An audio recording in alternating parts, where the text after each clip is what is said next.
Welcome to Revenza Stories, where dramatic tales of betrayal and justice unravel to have you stuck to your screen. Subscribe, tap the bell, and hit that like button to become part of our team. Pass it on to friends who enjoy a good revenge story. Picture having the perfect life, only to have someone break into your house and dismantle it with deceit and robbery. What if the one person you least expected refused to be told the truth, forcing you to take matters into your own hands? Get ready for a tale of determination, dishonesty, and a battle to win back what's yours. It's going to punch you hard. Mia Carter, a 34-year-old graphic designer, lived in a quaint craftsman-style bungalow in a verdant Seattle suburb.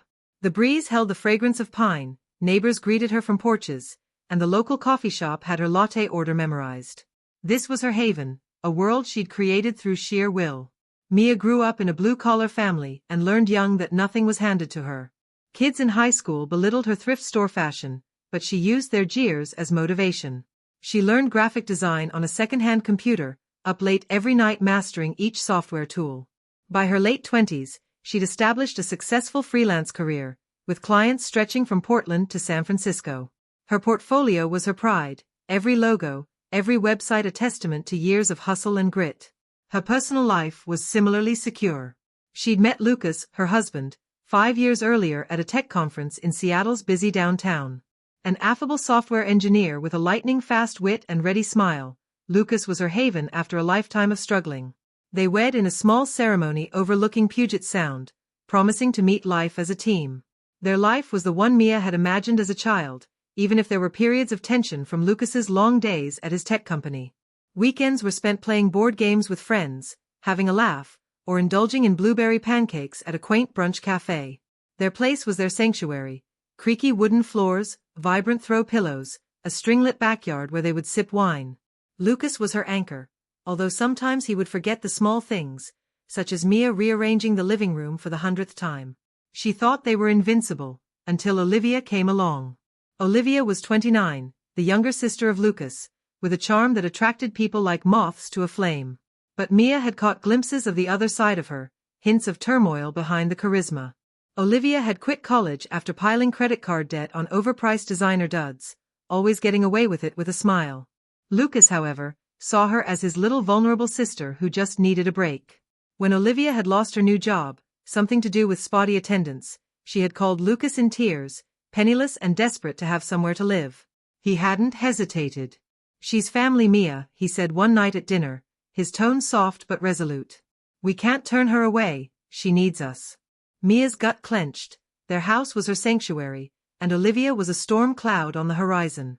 But she cared for Lucas, and his parents had always been gracious, opening their homes for warm holiday meals and sending care packages when things got tight. So, she gritted her teeth, pasting on a smile. "Just temporarily, until she's stronger." Those words tasted bitter even as she spoke them. The initial weeks were strained but doable, although the atmosphere in the house changed. Olivia had a knack for taking up space, playing pop music in the morning or piling dishes into the sink. She'd take Mia's stuff without permission, her go-to scarf, earrings she'd purchased for a client meeting, and brush it off. "Oh, I figured we were sharing," she'd say with a laugh that annoyed Mia. Mia attempted to roll with it, reminding herself it was just a phase, but Olivia's behavior felt like intentional challenges. One day, getting ready for a large client presentation, Mia grasped her lucky jade necklace, a self-gift for securing her first large contract. It was missing.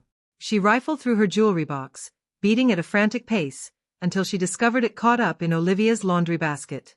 "I must have picked it up by accident," Olivia admitted when challenged, wide-eyed with pretended innocence. Lucas stood in the kitchen, scrolling through his phone, and when Mia glanced over at him to provide support, he shrugged. "It's just a necklace, babe." She didn't mean it. The dismissal hurt, like a crack in the foundation of their relationship. Mia had created a world where she was safe and appreciated, but now it was crumbling. She wanted to force Lucas to recognize the reality, but his response made her doubt herself. Was she overreacting? Was she the wave maker? Deeper down, though, she knew Olivia's behavior hadn't been reckless, it had been calculated. Things moved quicker than Mia could have expected. Olivia's borrowing hadn't ceased at the necklace. Mia's favorite wool scarf, purchased on a drizzly Portland weekend, was found crumpled in Olivia's bedroom. Her standby lip gloss, an expensive indulgence, went missing from the bathroom counter, then was discovered half-used in Olivia's handbag. Every time, Olivia produced that same insincere apologetic smile. "Oops, my bad," she'd say, as though it were a joke. But for Mia, it was a takeover. Her house, her refuge, was being deconstructed piece by piece. One night, while garlic crackled in the kitchen, Mia attempted to speak with Lucas. She maintained a flat voice, chopping vegetables while he stirred pasta. "Lucas, she's taking my stuff without permission. It's not acceptable." He barely looked up from the stove. "She's just getting her footing, Mia. Cut her some slack, she's been through hell." His words sting like betrayal. Mia fought her way up from scratch, putting up with clients who discounted her, but Olivia's issues were more important. Then the trouble really started. Mia had a little bit of money at home in her office, in a locked drawer for emergencies, car repairs, spontaneous client dinners. One morning, preparing for a meeting, she had $30 missing. She double-checked, her heart racing, but the figures were distinct. Days later, another $60 was missing. Her gut twisted. This wasn't about scarves or lip gloss. This was stealing. That night, she caught Olivia in the living room, where she lay, swiping her phone. "Have you been in my office?" Mia's tone was harsher than she meant. Olivia blinked, all big-eyed innocence. "Your office? No chance. Why would I enter there?" Mia wasn't buying it, but absent evidence, her hands were tied. She turned to Lucas, reclined on the couch watching hoops. "Lucas, cash is gone missing from my drawer. This is not a joke." He sighed, rubbing his temples as if Mia was the issue. "Perhaps you spent it and forgot. Mia, you've been working non-stop." His dismissal stung more than the missing money. He was making her out to be careless, paranoid. The last straw came 7 days later. Mia had $600 set aside for a new computer, funds from a big project, stored in a special envelope in the same locked drawer. After a long client call, she opened it. The envelope was empty. Her heart dropped, fury and shock crashing. She strode downstairs, where Olivia was making a smoothie, the sound irritating Mia's nerves. She waited for the blender to shut off. "Olivia, there is $600 missing from my office. Did you steal it?" Olivia stood stock still, then whirled around, her eyes flashing with anger. "Are you actually accusing me of stealing? After everything that your family has done for me?" Her voice was loud and Lucas came in from the garage, still wearing his work jacket. Before Mia could clarify, Olivia's eyes welled up, crocodile tears streaming down. "Mia is accusing me of being a thief. Lucas, how could she?" She buried her face in her hands, sobbing dramatically. Lucas rushed to her side, wrapping an arm around her. "Jesus, Mia, what's wrong with you? Olivia's not like that." Mia stood speechless, her words trapped as Lucas's glare pinned her as the villain. "You're blowing this out of proportion. She's family, show some compassion." The word compassion burned. Mia was the one being robbed in her own home. She lay awake next to Lucas's snores that night, a knot in her chest. She was an outsider in her own life, shamed by her husband's inabilities to perceive the obvious. Olivia's tears and dismissals by Lucas had left her at a breaking point. She was tired of waiting for him to wake up. She'd get justice herself. This was not just about money. This was about her dignity, home, and the life she had fought for. Mia sat in her office the next morning, her sanctum of mood boards and sketchbooks, drawing up a plan. Her fists trembled with fury and determination as she charted her next moves. She went to a stationery shop in town, the corridors filled with the scent of paper and ink, and purchased UV-sensitive ink and a blacklight pen. The cashier, a disinterested college student, rang her up without so much as a look. In her own home, she locked the door to her office, her heart racing with intent. Olivia was convinced she could outmaneuver her, but Mia was prepared to turn the tables. Mia sat at her office, her haven of sketchbooks and mood boards, her hands steady while she stamped 10 $20 bills and 5 $50 bills with minute stars in UV-sensitive ink. She counted them twice, double-checking every bill was flawless, before putting them back in her locked drawer. The next was riskier. The next, she purchased online in secret a nanny cam in the guise of a small ornamental clock. When it finally arrived 3 days later, she stashed it in a potted succulent on her bookshelf, tilted to cover her desk. She tried it out on her laptop, holding her breath as the images flowed in sharp high definition. It performed perfectly, capturing every nook of her office in the gloomy Seattle light. Dinner that evening in their craftsman-style bungalow was tense with unspoken pressure. Olivia chattered boisterously about a barista she'd met at the coffee shop down the block, her voice reeking of performative charisma. Lucas nodded in agreement, smiling as if she were the lead act, not noticing Mia's silence. Mia pushed her salad around her plate, her stomach too twisted to eat. "You okay, babe?"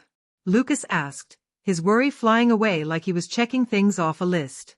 "Just exhausted," Mia answered, faking a strained smile, her thoughts whirling with her scheme. Olivia shot her a glance, lips twisting into a fleeting smirk. "Perhaps you need to take some time off, Mia. Work tension has a way of screwing you up." Her voice was sugary, yet her eyes flashed with cruelty, challenging Mia to respond. Mia nipped the inside of her cheek, stifling her rage. She wouldn't let Olivia see her snap. Olivia had no idea what was awaiting her, and Mia was determined to keep it so. The following days were torturous, each one a trial of Mia's patience. Each evening, she locked the door of her office, heart racing, and reviewed the camera tapes. Day 1 revealed nothing but her own arrivals and departures, organizing client files. Day 2 was blank as well, the bills unopened, the drawer closed. Doubt began to creep in. Had she misread Olivia? Was Lucas right, labeling her paranoid? She brushed the thoughts away, recalling the missing $600, the scarf, the lip gloss. Olivia's pattern was evident. On the 4th day, persistence paid off. Seated at her desk, Mia opened the footage, her heart beat fast as the video began to load. There was Olivia, brazen as day, crouching by the desk with a paperclip clutched in her hand. She opened the lock with practiced ease, as if she had done it a dozen times. She took $4.20 and $2.50, $180 in total, stuffed them into the pocket of her jeans, then hesitated. Incredibly, she glanced at her reflection in Mia's desk mirror, fluffing her hair with a self-satisfied smile. Mia rewound the tape 3 times, her hands shaking with a combination of anger and vindication. She wasn't insane, she had Olivia dead to rights. Every fiber of her being cried out to confront her, to hold the laptop in her face and yell questions. But Mia was smarter than that. Olivia was a slippery one, and Lucas was too enthralled by her tragedies to recognize truth. A hasty action would allow Olivia to spin another falsehood, and Mia wanted this to be foolproof. Mia spotted Olivia later that afternoon, drinking iced coffee in the kitchen, slouching comfortably as if she belonged there. "Can we talk?" Mia asked, holding her tone firm, meeting her gaze. Olivia's eyebrow shot up, pure innocence. "Sure, what's up?" "I know you've been stealing money from my desk," Mia stated, her eyes not leaving hers. "I have evidence. Come clean now, pay me back, and we can keep this under wraps." Olivia's expression flashed, surprise, followed by defiance, in an instant. "Evidence? You're crazy, Mia, to accuse me after I've been nothing but thankful." She moved in closer, her voice a low snarl. "Go tell Lucas, he'll never take you over me." Mia met her gaze, her heart pounding but her determination unbreakable. "A bit of a game there, don't you think? I've got you on camera." For an instant, Olivia's eyes reflected fear, but she covered it with a quick laugh. "You're bluffing, nice try." She picked up her coffee and walked out, leaving Mia holding on to the counter to prevent herself from screaming. Olivia had committed, and Mia was finished playing nice. The annual block party was just days off, a huge gathering of Lucas's parents, his cousins, and half the street in their backyard. It was the ideal backdrop to out Mia, with all the people who cared seeing it happen. Mia lay awake for 2 nights, the light of string lights filtering through her curtains, going over the plan. She pictured every move, when to talk, what to display, how to remain composed under fire. It wasn't merely about the money, it was about getting her house, her pride, her existence back. By the time the block party rolled around, Mia was a live wire, anxiety thrumming beneath a placid facade. She spent the morning arranging tables in the backyard, stringing fairy lights, and making polite smiles as neighbors trickled in. Olivia flitted around in a sundress that shrieked money, perhaps Mia's money, having a charm for Lucas's parents and the local book club. Mia remained calm, serving lemonade and discussing the weather, while her laptop bag, hidden under a table, contained the incriminating evidence. She had given Olivia the opportunity to come clean, and Olivia had brushed it off. Now she would have to pay.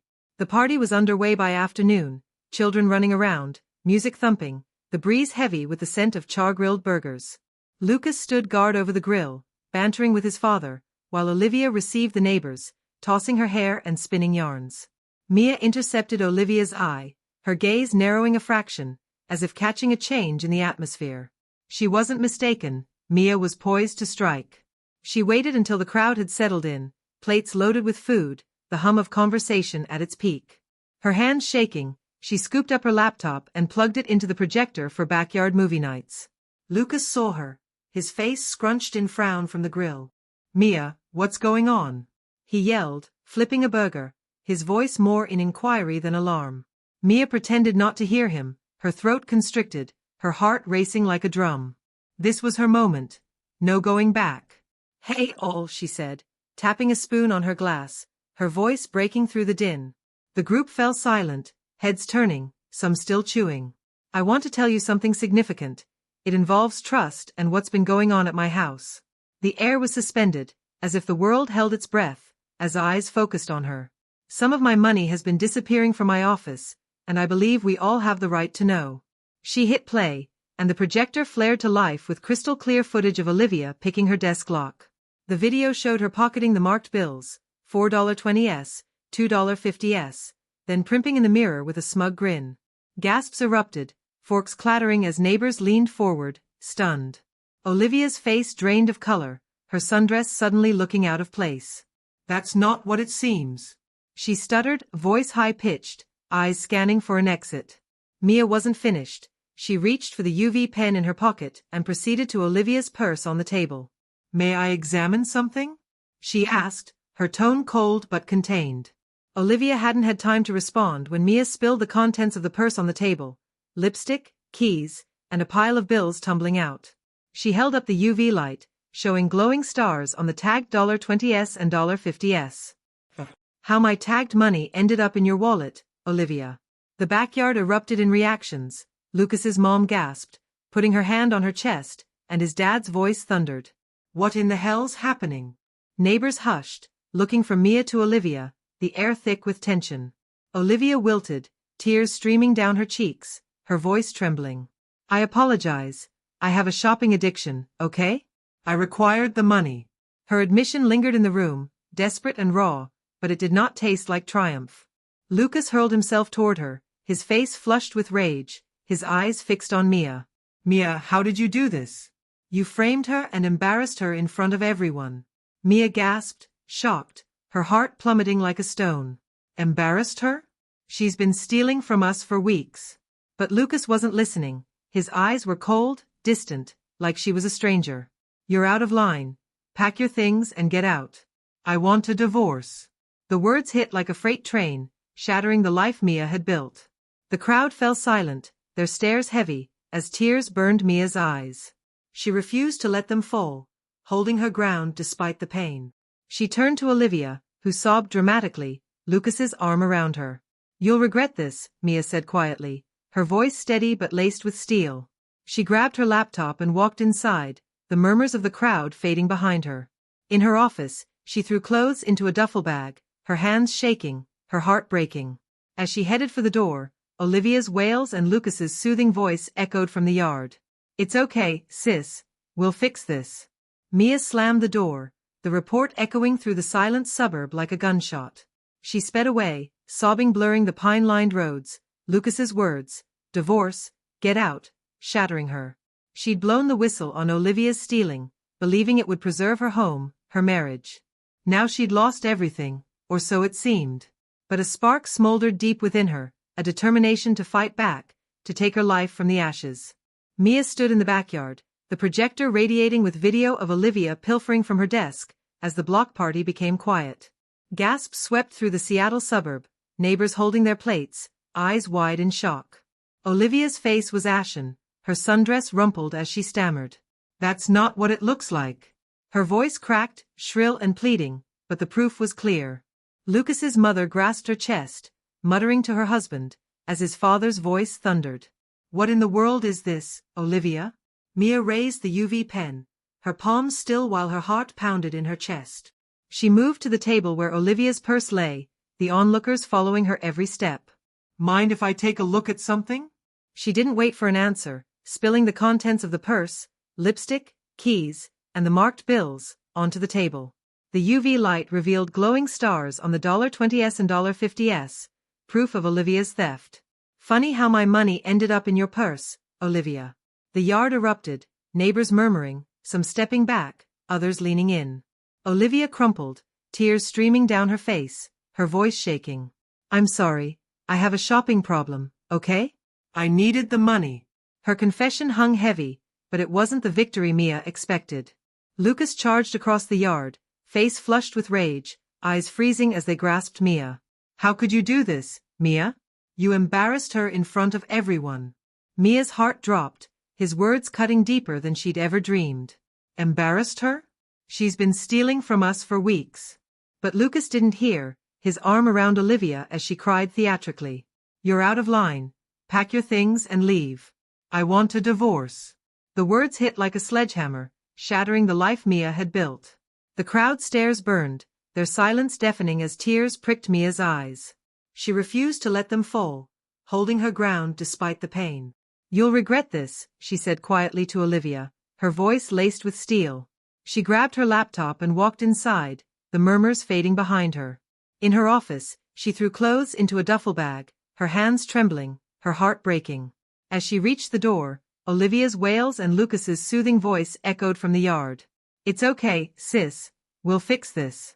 Mia slammed the door, the sound ringing through the quiet suburb like a final chord. She drove away, tears blurring the pine-lined streets, Lucas's words, divorce, get out, crushing her. She'd thought exposing Olivia would save her home, her marriage. Instead, she'd lost everything, or so it appeared. Mia wound up at her best friend Sarah's apartment, a small downtown place with mismatched furniture and a glimpse of the Seattle skyline. When she described the mess, Sarah's jaw flew open, her eyes widening in rage. That manipulative snake, Olivia played both of you. And Lucas, he's lost his damn mind. Mia nodded, stunned, holding a glass of wine like a lifeline. I thought he'd know the truth. I thought he'd pick me. Sarah enveloped her in a tight hug, her words hot. He's a fool, Mia, but you're not alone. We'll see you through. Her words were a spark of heat in the haze of Mia's brokenness. The next morning, Mia called in sick and consulted with a divorce lawyer, Clara Quinn, a bright woman who also owned the design firm where Mia was employed. Clara listened intently in her sleek office, her eyes narrowing as Mia described Lucas's dismissal and Olivia's theft. Emotional abuse and enabling a thief. We'll make sure the court sees Lucas for who he is. She filed the divorce papers that day, citing his refusal to support Mia and his defense of Olivia's crimes. It felt like a small reclaiming of power, but the pain lingered, raw and heavy. Mia immersed herself in work, staying late in the studio, sketching logos and websites until her eyes grew blurry. It was her lifeline, the only thing that prevented her from drowning in her sorrow. Afternoon sunlight streaming through the window, Clara beckoned her into her office, the Seattle skyline shining through the glass.